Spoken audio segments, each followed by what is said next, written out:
Hello student. आज हम एक और पोम लेते हैं आपके हॉर्नबिल में से। And this is the last poem of this book. 3 poems हम पहले कर चुके हैं। This is the fourth one and the last one, क्योंकि इससे नेक्स्ट जो पोम है father to son, that has been deleted from the syllabus. So this is the poem Childhood by Marcus Nathan.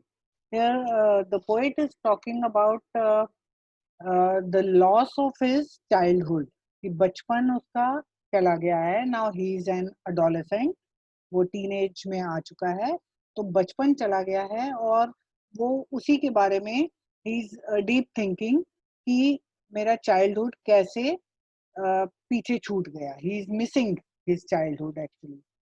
So let us go through this. When did my childhood go?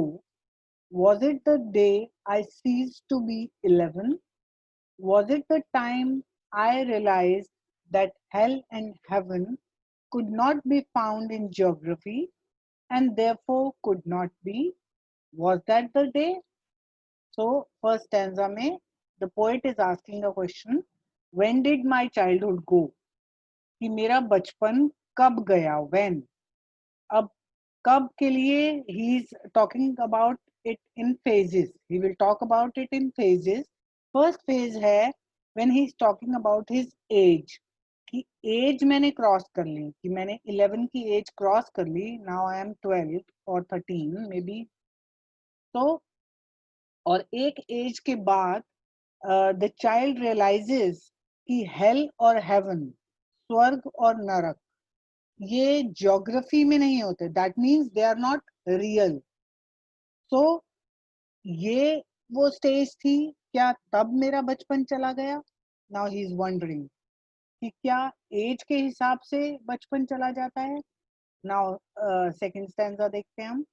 When did my childhood go? Was it the time I realised that adults were not all they seem to be? They talked of love and preached of love, but did not act so lovingly. Was that the day?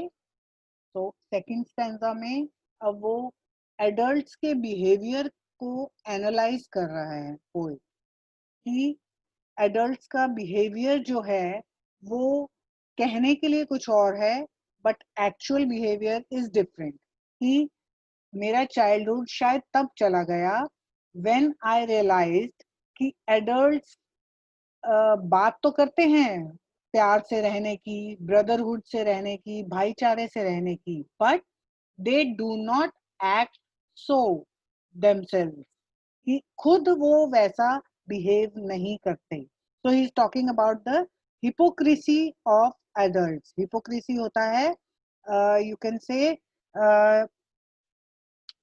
जब कोई दिखावा करते हैं, कि खुद तो वो बात करते हैं एडल्ट्स, उनके बड़े जो पेरेंट्स हैं या एल्डर्स हैं, वो खुद तो बात करते हैं कि बड़े प्यार से रहना चाहिए, मिलजुल कर रहना चाहिए, बट बात करते हैं ऐसा बच्चों को समझाने के लिए, बट खुद ऐसा बिहेव नहीं करते, उनके बिहेवियर में ऐसा नहीं दिखता।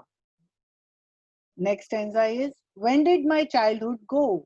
Was it when I found my mind was really mine to use whichever way I choose, producing thoughts that were not those of other people but my own and mine alone? Was that the day? अब third stanza में poet rationality की बात करते हैं, logical mind, कि mind मेरा develop हो रहा है। क्या तब मेरा बचपन चला गया जब मेरा माइंड डेवलप हो गया और मेरे थॉट्स, मैंने खुद अपने थॉट्स प्रोड्यूस करने शुरू किए। That means I started thinking on my own. I stopped getting influenced by others, कि मैं दूसरों से इन्फ्लुएंस नहीं हो रहा था। अब मैं दूसरों से इन्फ्लुएंस नहीं होता।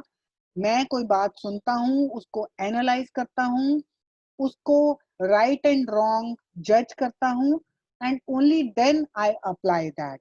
तो ये स्टेज, क्या ये स्टेज है कि जब बचपन चला जाता है?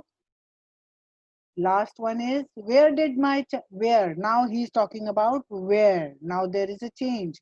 अभी तक पोएट बात कर रहे थे when did my childhood go, now he is talking about Where did my childhood go? It went to some forgotten place that's hidden in an infant's face. That's all I know. Now the poet says कि कहाँ चला गया मेरा बचपन, किसी अनजान जगह पे. Forgotten place means कोई अनजान जगह पे चला गया. That means it will not come back. That stage of childhood will never come back. And it was only when the poet was an infant, or the childhood is hidden in the face of an infant who is so innocent. So the infant is a small kid, छोटा बच्चा. तो उसकी innocence, उसका जो face होता है, that is very innocent.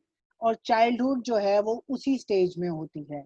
So that's all the poet wants to sum up. So here in this poem, the poet talks about three phases, you can say. First one is the, you can say, biological phase. Age की बात कर रहे हैं कि जब मेरी as बढ़ गई और मैंने रियलाइज किया कि हेल और हेवन जो है वो रियलिटी नहीं होती. सेकेंड फेज में he talking about analysing the behaviour of adults, his elders. अपने आसपास के एल्डर्स का बिहेवियर को एनालाइज कर रहा है जब, कि वो खुद बात करते हैं प्यार की, भाईचारे की, ब्रदरहुड की, यूनिटी की, but actually they don't behave that way. They act violently. They uh, take argue with each other. They do not love each other. So यहाँ पे हिपोक्रेसी की बात हो रही है एडल्ट्स के बिहेवियर की. और थर्ड फेज है जब एक लॉजिकल आउटलुक डेवलप हो गया पोएट का, रैशनल आउटलुक, कि जो भी आसपास देखा उसको एनालाइज किया, मेरे माइंड ने एनालाइज करना स्टार्ट कर दिया और मैं दूसरों से इन्फ्लुएंस होना बंद हो गया. बिकॉज जब तक एक छोटा बच्चा होता है उसको कहीं भी आप ले जा सकते हैं, उसको थोड़ा सा कुछ भी, उसको स्वीट्स देकर कहीं भी आप ले जा सकते हैं, कैसे भी इन्फ्लुएंस कर सकते हैं. But once you cross your childhood, when you become a teenager, you start getting many thoughts. ये आप लोग भी रियलाइज करते होंगे कि now you are at such a stage कि you do not take things for granted. जब भी कोई आपको बताई जाती है कोई चीज, you try to analyze that कि whether it is right or wrong. You judge, you try to judge it, and you have your own rational outlook. अपना mind use करते हैं आप. So that is the third stage the poet is talking about. और last में वो बस यही कह रहे हैं कि he is missing his childhood, he is feeling nostalgic about his childhood.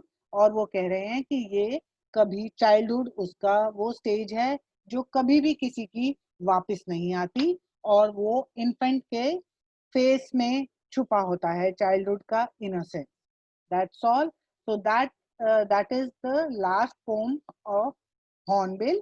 So we have done all the 4 poems. Complete the work and revise also. And all the students can inform their group leaders if they have any doubts, they want a doubt session or something. You can inform your group leaders, and then group leaders will revert to me. Thank you.